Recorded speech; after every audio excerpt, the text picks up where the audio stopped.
Queridos irmãos, queridas irmãs que participam da Seja e nos acompanham pela internet, pelo Brasil, pelo mundo afora, que Jesus nos envolva em sua paz. Aqueles dias eram dias sombrios, dias de chumbo, dias cinza. A Europa mal se recuperara do primeiro grande conflito, agora experimentava as dores acerbas da Segunda Guerra Mundial. O desencanto, o pessimismo era a moeda corrente entre as pessoas. Raras aquelas que tinham uma visão colorida da vida, da situação, do mundo. Há tanta dor, havia tanta miséria, fome, desigualdades diversas. À semelhança do dia de hoje, o descontrole das autoridades, de modo que eram dias de chumbo, eram dias cinza. E foi nesse contexto, ali pelo ano 1943, que um homem desafiou essa situação e apresenta para a humanidade, abre para a humanidade uma janela poética, uma janela multicolorida, recuperando para todos nós a possibilidade de sermos felizes, mesmo em situação bastante difícil.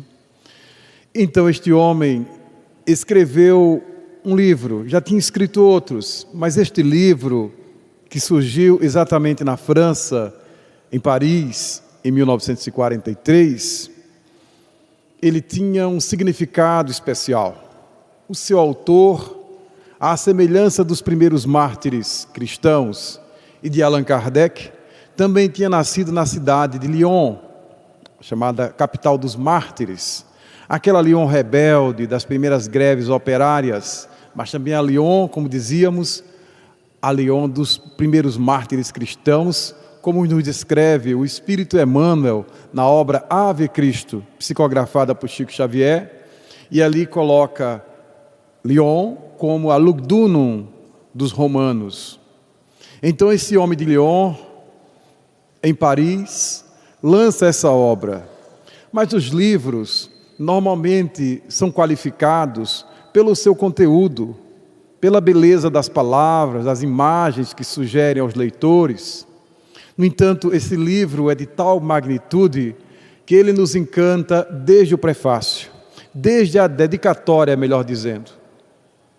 Quem lê, por exemplo, os prefácios de Emmanuel, que estão normalmente nos livros de André Luiz e dos próprios livros do Espírito Emmanuel, fica encantado com a inteligência desse Espírito, com o manejo que ele tem com a palavra. Mas uma dedicatória, que normalmente é algo muito breve, muito pessoal, essa dedicatória, ela tem uma beleza poética que vale a pena ser lida para todos nós. E assim o autor dedica a sua obra a Léon Werth. E ele diz: peço perdão às crianças por dedicar este livro a uma pessoa grande. Tenho uma desculpa séria. Essa pessoa grande é o meu melhor amigo e é o melhor amigo que possuo no mundo. Tenho uma outra desculpa. Essa pessoa grande é capaz de compreender todas as coisas, até mesmo os livros de criança. Tenho ainda uma terceira. Essa pessoa grande mora na França e ela tem fome e frio. Ela precisa de consolo. Se todas essas desculpas não bastam, eu dedico esse livro então à criança que essa pessoa grande já foi.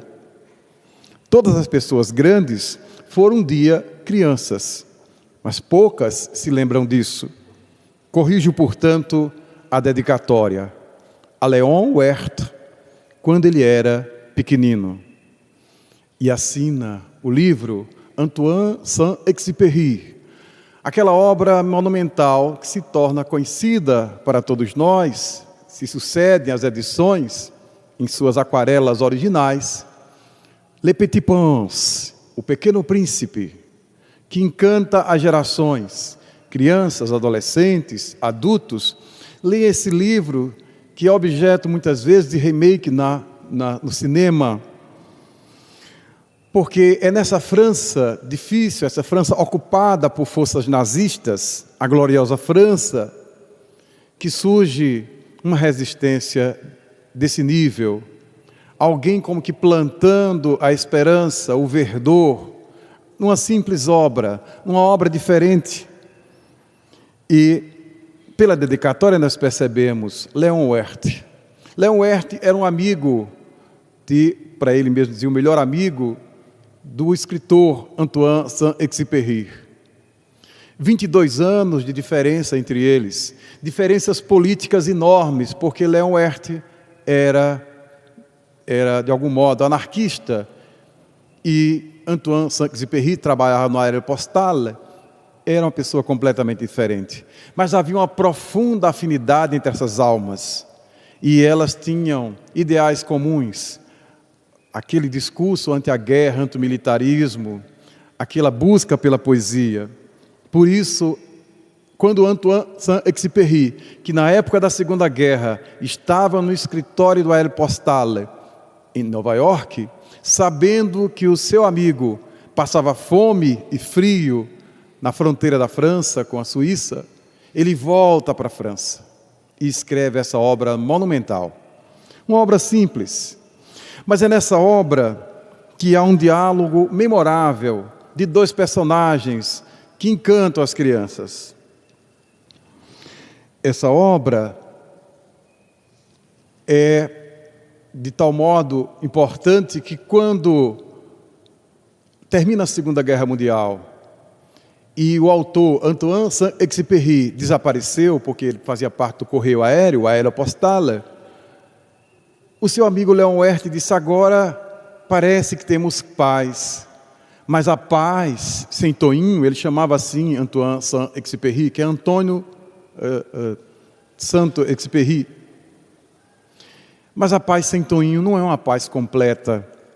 Mas é nesse livro que nós temos o diálogo do personagem, a raposa que foi cativada pelo pequeno príncipe, que saiu do seu planeta e chega à Terra. E a raposa, no momento final do seu diálogo, ela estabelece um segredo para o pequeno príncipe. Disse: agora eu vou te dizer um grande segredo. Ao se despedir, e a raposa diz para o príncipezinho: só se vê bem com o coração. E completa: o essencial é invisível aos olhos. L'essentiel, c'est invisible les yeux. Aquele texto ficou memorável e até hoje as pessoas se referem a essas duas sentenças saídas da boca do personagem raposa. Só se vê bem com o coração e o essencial é invisível aos olhos. Mas como assim? Como só se vê bem com o coração? Como é possível? Porque nós aprendemos com a oftalmologia que nós vemos com os olhos, as estruturas ligadas ao mundo óptico, o nervo ocular, a pupila, etc. O que o coração tem a ver com isso? Saltemos um pouco.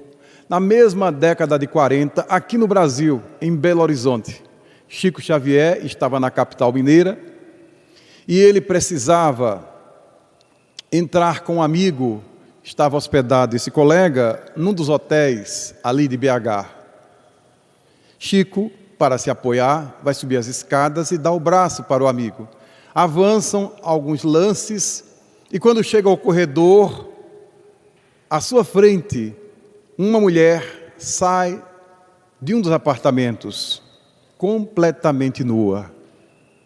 Mas essa mulher não era uma mulher comum, era a mulher mais desejada do Brasil naquela época. Era uma moça de Espírito Santo, de Cachoeiro de Itapemirim, que depois de muitos conflitos familiares, de várias internações psiquiátricas, se tornara a atriz mais conhecida no Brasil e no mundo, naquele contexto da América do Sul. Luz del Fuego. Simplesmente nasceu Dora Viláquia. Mas depois que ela migra para Belo Horizonte, para o Rio, alguém lhe dá a ideia dela se apresentar com jiboias, completamente nua e com jiboias. Era aquele espetáculo que para nós seria chocante, mas era com certeza um espetáculo que chamava a atenção de muitos homens, sobretudo, nos anos 30, nos anos 40. Ela ali no frescor dos seus 20 e poucos anos. E Luz del Fuego, que começou suas apresentações em circos comuns, circos pobres, como luz divina, até que um palhaço teve uma ideia.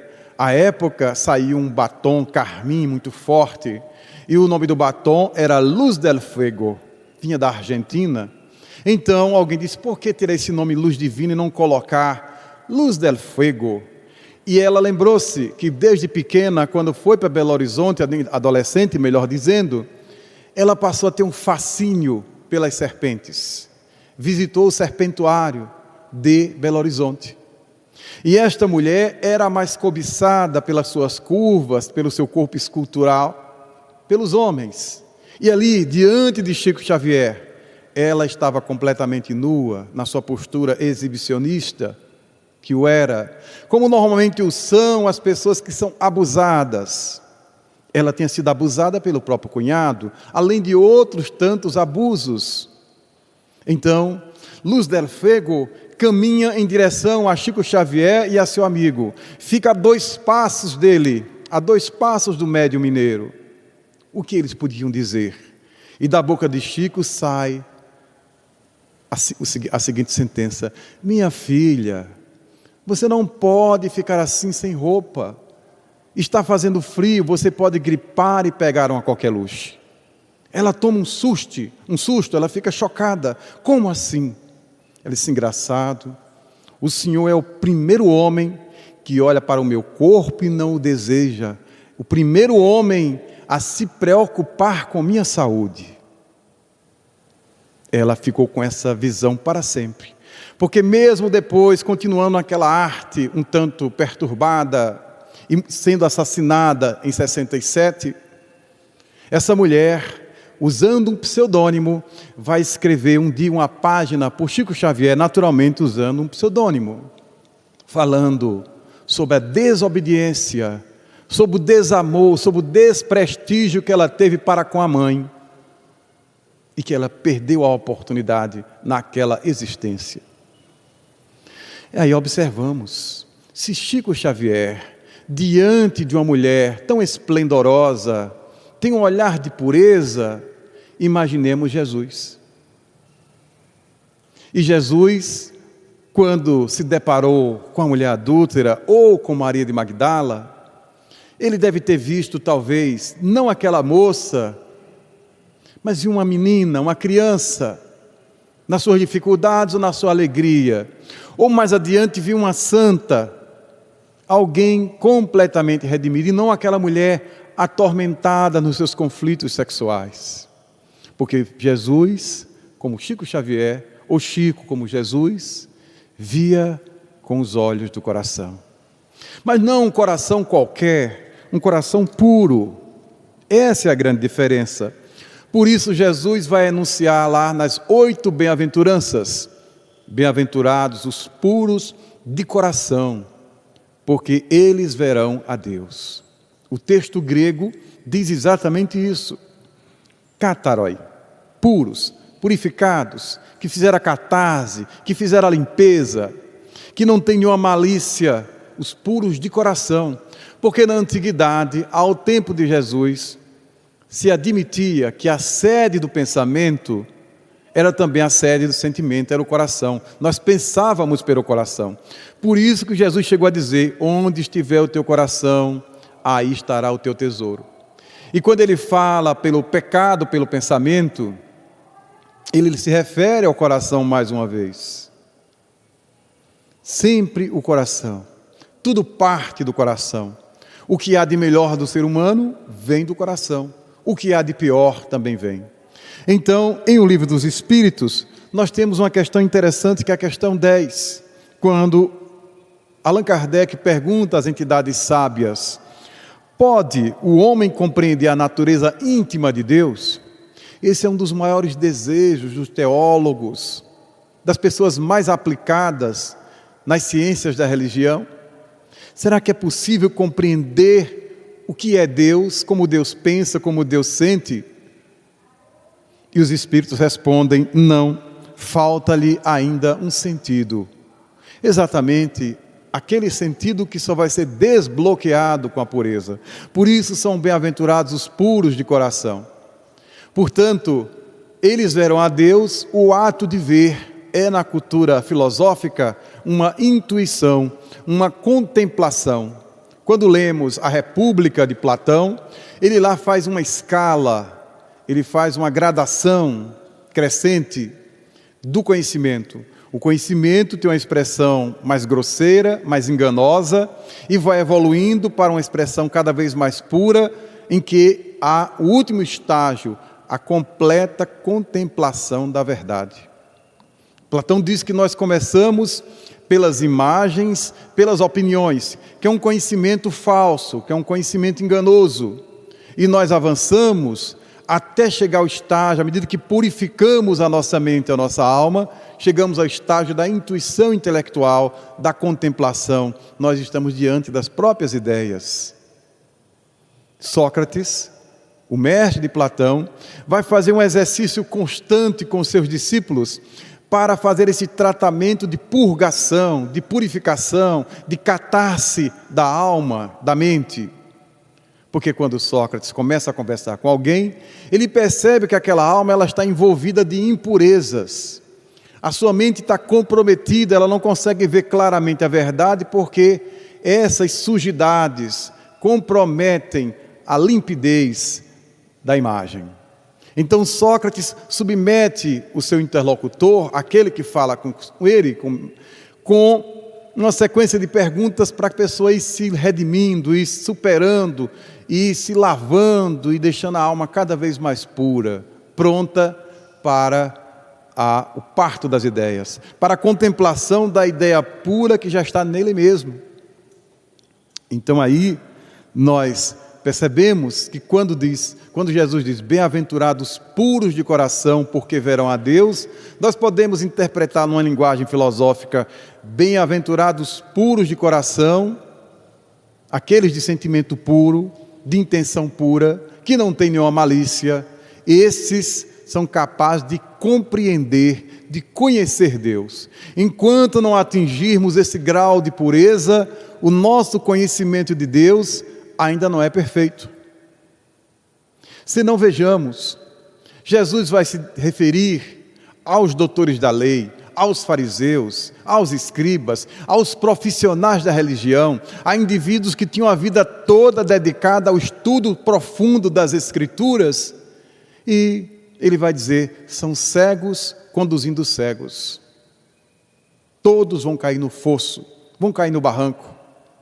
As pessoas que seguem um líder espiritual cego, cega também são, melhor dizendo. Joana de Ângeles vai dizer isso de outra forma na obra Em Busca da Verdade, psicografada por Divaldo Pereira Franco. Joana vai fazer quase uma denúncia, mostrando que muitos de nós fomos vítimas de teólogos, de religiosos, que tinham a mente impura, e leram a Bíblia, leram os textos sagrados da forma mais impura, porque uma mente impura só vai ler de forma impura. Quem tem impureza no coração vai ver impureza nos outros, no texto. Portanto, faltava um sentido para esses indivíduos extremamente intelectualizados, mas com um sentimento embotado, com o coração atrofiado. É preciso exatamente desenvolver esse sentimento. E nós temos essa ânsia de termos experiências com a pureza. E o mundo espiritual, atendendo ao nosso reclame, faz com que cada um de nós atravesse estações de pureza, a nossa infância. Por isso, quando Allan Kardec vai interpretar no capítulo 8º do Evangelho segundo o Espiritismo, bem-aventurados os puros de coração, ele vai se lembrar das crianças, da pureza relativa que todos nós temos na infância. Nós temos conteúdos de conflito, perturbações diversas, inclinações ligadas muitas vezes ao mal. Mas quando estamos na infância, todo esse material, via de regra, fica abafado.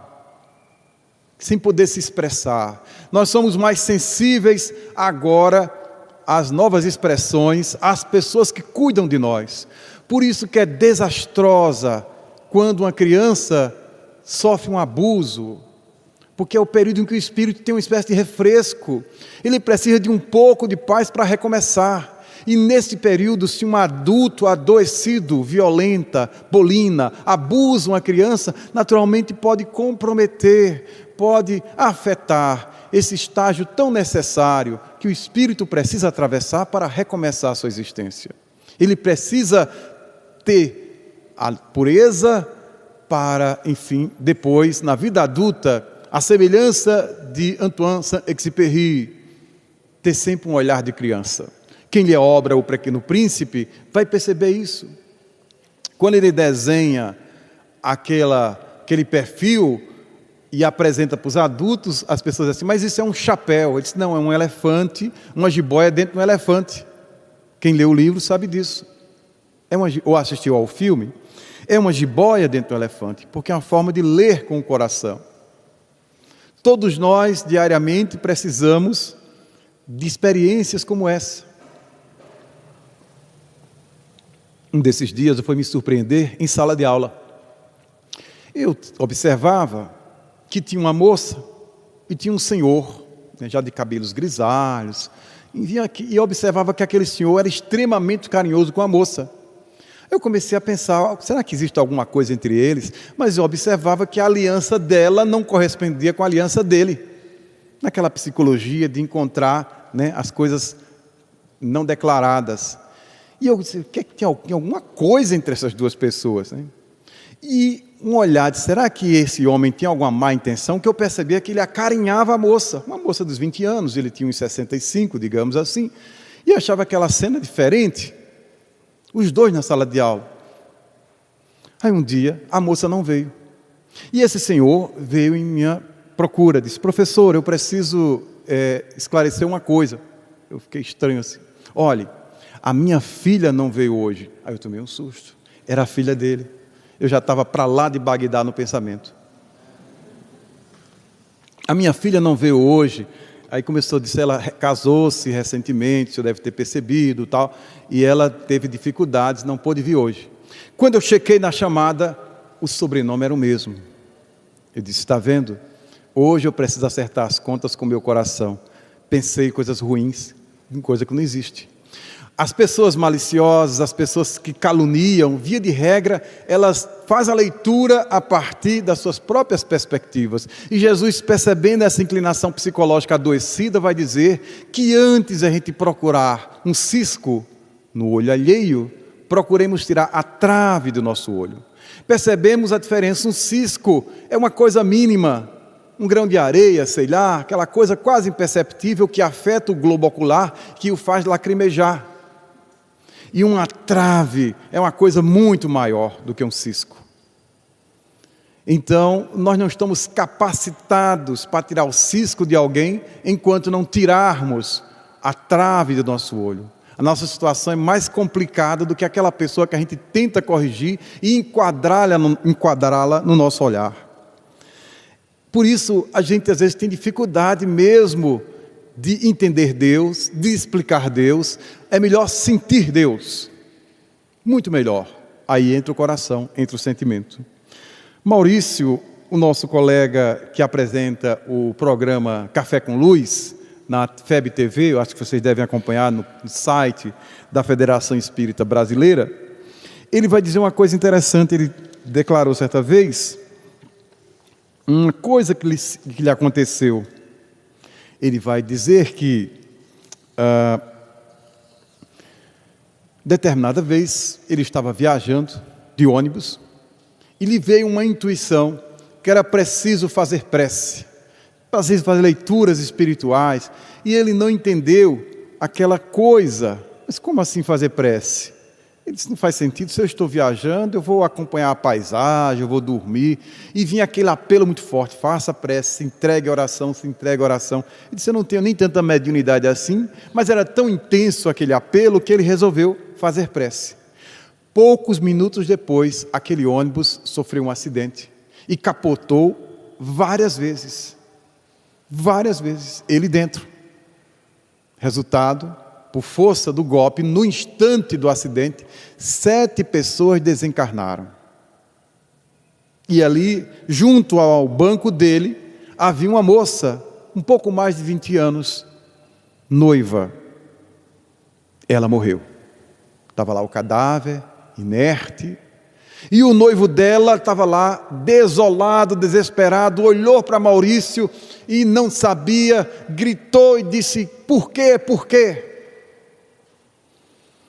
Ele, por força do automatismo, até pensou em dizer assim, antes do noivo procurá-lo: graças a Deus que eu não desencarnei ou não fiquei aleijado. Ele devia pensar, ia dizer graças a Deus. Mas quando o noivo disse por quê, olhava para a noiva, abraçava aquele cadáver, perguntava por quê, tinha que ter uma causa, uma razão, explique Deus numa situação dessa. E ele, que conhecia muito bem o livro dos Espíritos, aquelas questões preliminares que falam sobre a natureza de Deus, os atributos de Deus, que conhecia a Gênese de Allan Kardec, ele não foi para o discurso, simplesmente abraçou aquele homem sofrido e chorou com ele até a chegada do socorro. Será que nós conhecemos todas as angulações possíveis de Deus? Se dá para fazer questão e ali dar um de doutor da lei explicar para alguém que está sofrendo? Então, é preciso ter essa disposição, ter essa boa atitude. E às vezes nos perguntamos, o Espírito Emmanuel, na obra Caminho, Verdade e Vida, psicografada por Chico Xavier, ele tem um capítulo chamado, acho que capítulo 78, se não me engano, intitulado Mãos Limpas. E ele abre esse capítulo com uma epígrafe retirada dos Atos dos Apóstolos. Essa epígrafe diz o seguinte: e pelas mãos de Paulo, Deus fazia maravilhas. Muitas pessoas eram curadas, elas retomavam a plenitude das suas vidas, graças às mãos de Paulo. Os Atos, Lucas registrou isso. E Emmanuel vai fazer um raciocínio simples, porque o que acontece? Ora, aquele Paulo não tinha sido Saulo, aquele homem que tinha empreendido campanhas criminosas, que tinha levado à morte, ao encarceramento, à tortura, à perseguição de muitas pessoas. Aquele mesmo Paulo era um criminoso. Como é que pelas mãos de Paulo Deus operava maravilhas? Aí Emmanuel faz um raciocínio assim: ora, Paulo, naquele contexto, tinha as mãos limpas, por isso Deus operava por suas mãos limpas. Mas as mãos de Paulo já foram sujas, muito sujas. Quando ele tinha ódio, quando ele perseguia, quando ele era despeitado, quando ele era raivoso, na condição de Saulo. Então, se ele tinha mãos sujas e agora tinha mãos limpas, Emmanuel pergunta: quanto custou a Paulo limpar as próprias mãos? Interessante esse raciocínio. E nós perguntaríamos: quanto custa e custará a cada um de nós limpar o coração para que os nossos olhos também sejam limpos e vejam de forma limpa? Porque não nos enganemos, nós somos reencarnacionistas. E nós temos débitos clamorosos, nós temos deslizes morais de outras existências, se não nesta também. Então, é preciso que a gente possa assumir essa possibilidade e começar a ter um programa de autopurificação, de identificar os miasmas, as impurezas que ainda eventualmente habitem o nosso coração e a nossa forma de olhar a si mesmo e aos outros, porque as pessoas que se detestam ou se desamam de tal modo que veem maldade constantemente em si mesmo, só vê impureza, só vê a sombra escura. Quanto custou a Paulo limpar as mãos? Quanto custará a todos nós limpar os olhos, limpar o coração? Porque os olhos, para ficarem limpos, é preciso que o coração esteja limpo. Quem lê a obra Há 2000 anos, do Espírito Emmanuel, um excelente romance, ali nós temos uma trama real. Ali Emmanuel debulha naquele romance a sua própria vida. alguém falar das suas próprias quedas, que evolução Emmanuel atingiu.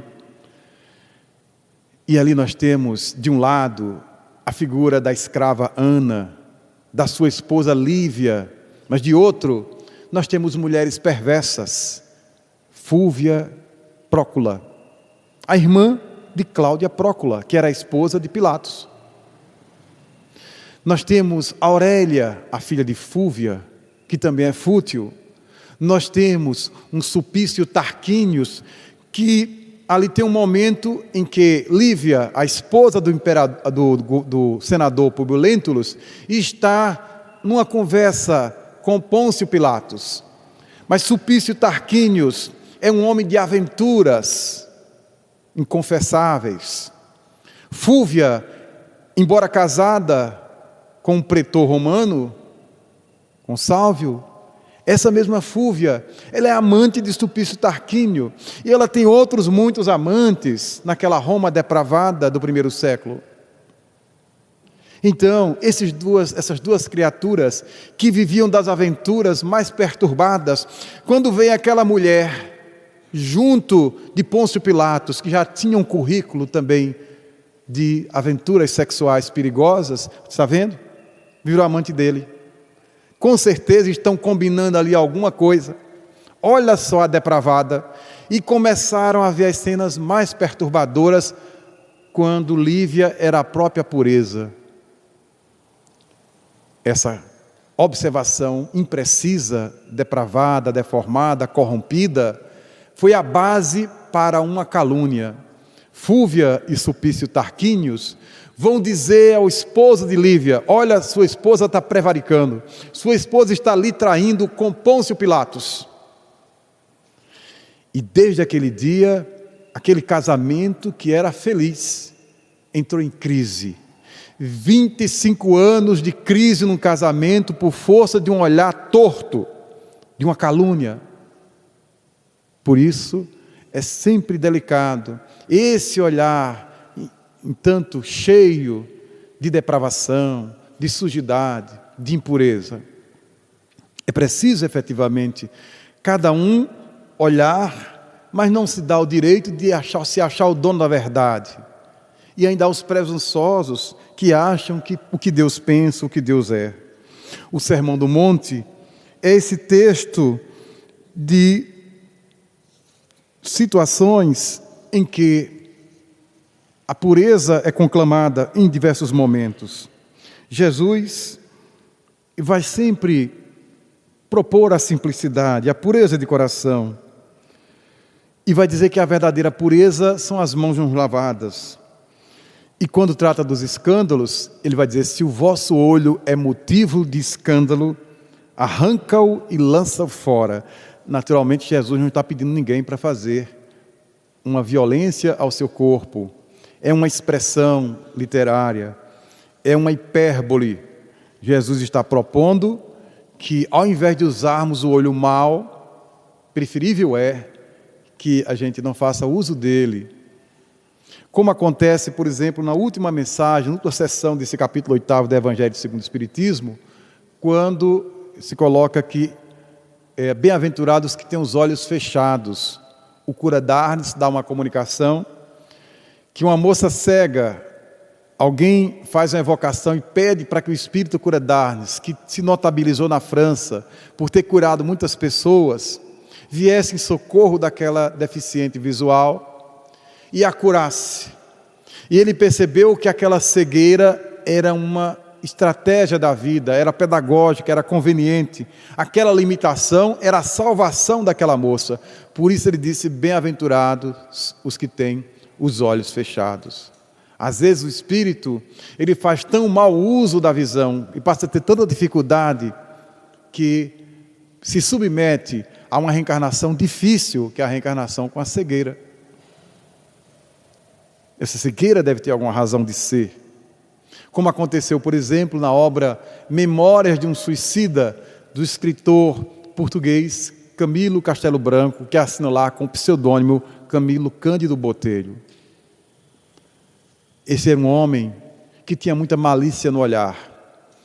E ele era apaixonado pela sua prima. Mas a sua prima já era comprometida, já era casada com um militar.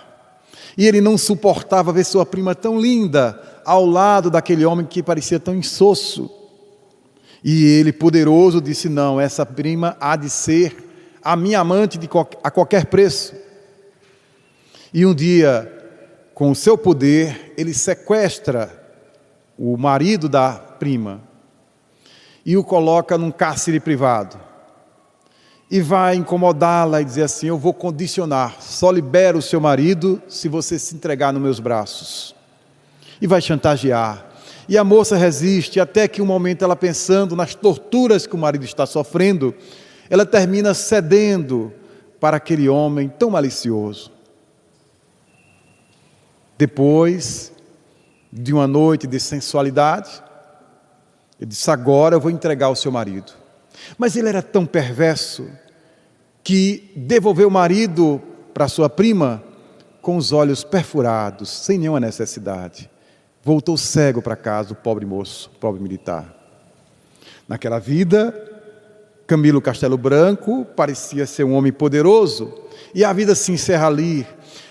Os processos da justiça eram muito precários, e ele não paga, digamos assim, o seu crime naquele contexto. Os anos rolam, estamos em Portugal do século XIX. Agora Camilo Castelo Branco é um grande escritor, escreve Amor de Perdição, Amor de Salvação, os grandes clássicos da literatura lusitana. Mas, à medida que avança os anos, ele começa a ter amores impossíveis. Apaixona-se e não é correspondido. E depois, para um escritor, ele começa a ter os primeiros sinais de cegueira e depois a cegueira total. Aquele clima, alguém que escreve no século XIX, a pena, nós não tínhamos essas facilidades de gravação, etc. Então é uma provação muito difícil para o Camilo Castelo Branco.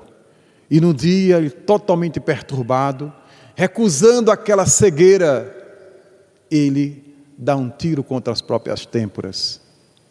Desencarna por suicídio. É este homem suicida que vai escrever esse tijolo, Memórias de um Suicida, recebido pela médium brasileira Ivone Pereira. E só no mundo espiritual ele vai saber, porque ele diz: mas por que é que eu fiquei cego, me doeu tanto a cegueira no século XIX? Por quê? E os espíritos disseram, e puxaram o processo dele: este homem a quem você cegou, veja, é a razão da sua cegueira. Da mesma forma, quem lê a obra há 2000 anos e percebe que no final, quando os romanos estão tomando, na etapa última, Jerusalém, o cerco de Jerusalém no ano 70 pelo general Tito, ali está o senador Públio Lentulus. É o último capítulo do livro, antes da sua morte em Pompeia. E o senador, ele avança com as forças militares e chega ao grande templo, mas antes ele é capturado. E os judeus que o detestavam, André de Gioras, vai assassiná-lo, mas antes de assassiná-lo, faz com que o seu próprio filho, que ele desconhecia, que tinha sido sequestrado na infância, pegue um bifronte e perfure os olhos do senador. E o senador, por alguns minutos, por poucos minutos, ele não é morto, mas tem os seus olhos vazados, cegos para sempre. Mas quando lemos o primeiro capítulo do livro Dois Amigos, ali o senador conta um sonho para o seu amigo Flamínio Severus. Eles estão na casa, no palacete de Flamínio Severus, e disse: eu tive estranhos sonhos. Eu me via na Roma no tempo de Catilina, de Cícero, e eu estava à frente de uma revolta, de um movimento para derrubar as lideranças políticas. E lá eu era muito perverso, que eu mandava assassinar muitos inimigos. E mais, quando eu não assassinava, eu ceguei a muitos. A cegueira, quando ele tinha sido o próprio bisavô dele, agora na cegueira do final do livro. Por isso, são de fato bem-aventurados os que têm os olhos puros, aqueles que com muita dificuldade começaram a conhecer a nascente dos seus pensamentos. Onde é que surge tudo? Onde é que nasce tudo? No coração. O neurocientista Antônio Damasio, ele vai procurar o chamado erro de René Descartes. Afinal, nós pensamos de forma completamente independente do sentimento, ou quando nós pensamos com o sentimento, o que nasce primeiro, o sentimento ou o pensamento? Essa é uma questão ainda em aberto pela filosofia e pelas ciências ligadas aos nervos, à estrutura neurológica. E a resposta que temos por enquanto é que ninguém consegue dissociar pensamento de sentimento. Quando nós pensamos, nós já sentimos. Então, nós precisamos efetivamente trabalhar o nosso sentimento, purificar o nosso sentimento, e ler mais e aprender mais, compreender pelo sentimento, conhecer pelo sentimento. Quando nós lemos o Livro dos Espíritos, lá na primeira questão, que é Deus? Inteligência suprema, causa primária de todas as coisas. Parece um retrato do século XIX, em que a humanidade apostava todas as fichas na razão. Mas quando se fala que Deus é inteligência suprema, é também um sentimento supremo. Deus é sentimento. Deus é amor, como diz João. E isso está muito bem posto na parábola dos dois filhos, chamada parábola do filho pródigo. Porque Deus ali é representado num personagem caricato, que é o pai dos dois filhos.